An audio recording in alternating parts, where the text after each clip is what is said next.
taking a lighter touch than some of the other states. The highest death rate in the world is New Jersey and New York.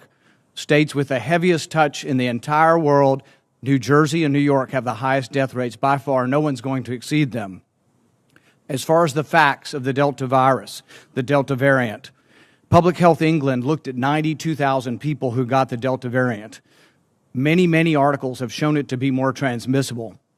I don't think anybody disputes that. But when you look at the death rate of the Delta variant, both vaccinated folks and unvaccinated folks who died from it, the death rate was a great deal lower than the wild variant. For those who were vaccinated and over 50, the death rate was about 1.4%. For those over 50 who were unvaccinated, it was about 3.4%. This is much lower than the wild variant. The wild variant above 50 was about a 5 to 6% death rate for all comers last year. So there's a great deal of evidence, but when one side presumes that you know the truth and that, everything says that the Delta variant's more deadly, no, there are facts that on both sides you can argue what science you see and what we see. But the real danger in our country is people presuming to know the truth and calling other senators misinformation.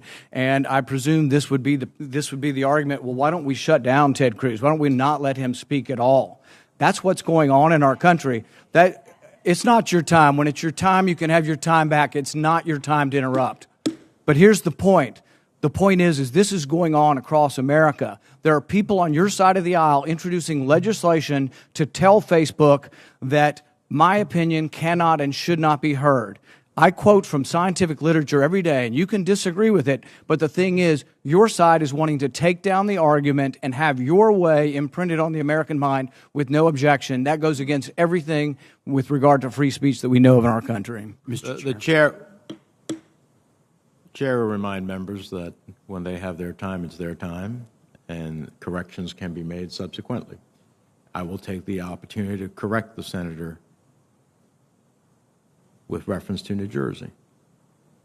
At the height of the pandemic, yes, we did have a high death rate. But now, as a result of vaccinations, where nearly 60% of the population is vaccinated, we have the lowest of any place in the nation. We have the lowest transmission rate, even though we are now facing the challenge of the Delta variants.